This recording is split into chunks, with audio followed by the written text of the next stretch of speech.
मुसलमानों को एलिनेट करने की दिशा में और एक बहुत बड़ा कदम आपने लिया। कई दल जो आमतौर पर विपक्ष के साथ नहीं होते थे, इस पर हमारे साथ थे। नीतीश जी के नियंत्रण में अगर चीजें, पार्टी, सरकार है और तब ये निर्णय हो रहे हैं तो भगवान मालिक है, और अगर उनके नियंत्रण में नहीं है तो भगवान को तो और भी मालिक बनना पड़ेगा। ये एक ऐसा मौका था, और मैंने सदन में भी कहा था अपने दल की ओर से, ऐतिहासिक मौका था।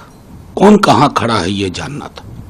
ये बिल एक्चुअली है क्या, इसको समझने 1 मिनट, वो 1 मिनट में अगर बिल को मुझे समझाना हो, एक संस्था और संस्था का चरित्र जिसमें स्वायत्ता थी, उसको आप डॉग विसिल पॉलिटिक्स के उपकरण से, औजार से नष्ट कर रहे हैं। मुसलमानों को एलिनेट करने की दिशा में और एक बहुत बड़ा कदम आपने लिया।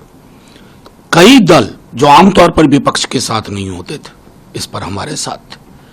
लेकिन नीतीश जी के नियंत्रण में अगर चीजें, पार्टी, सरकार है और तब ये निर्णय हो रहे हैं तो भगवान मालिक है, और अगर उनके नियंत्रण में नहीं है तो भगवान को तो और भी मालिक बनना पड़ेगा। क्या लगता है मनोज सर, नीतीश कुमार खुद ये डिसीजन नहीं ले? मैंने कह दी अपनी बात, मेरी बात स्पष्ट है।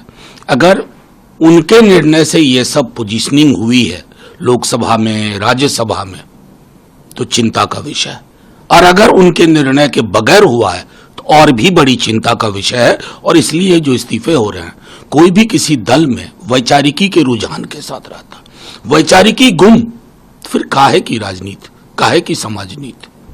Sir, all India Muslim personal law board ने राष्ट्रपति द्रौपदी मुर्मू को इस पूरे मामले में करने की बात की, वहीं इस बिल को लेकर एक बैठक नहीं, all India Muslim personal law board, कई पॉलिटिकल पार्टीज इंक्लूडिंग हमारे नेता प्रतिपक्ष तेजस्वी जी बहुत कीन हैं कि हम लोग हर तरह के विकल्प ढूंढे, including moving to the highest court of the land, कि ये अनकॉन्स्टिट्यूशनल बिल है, इसे खारिज किया जाए।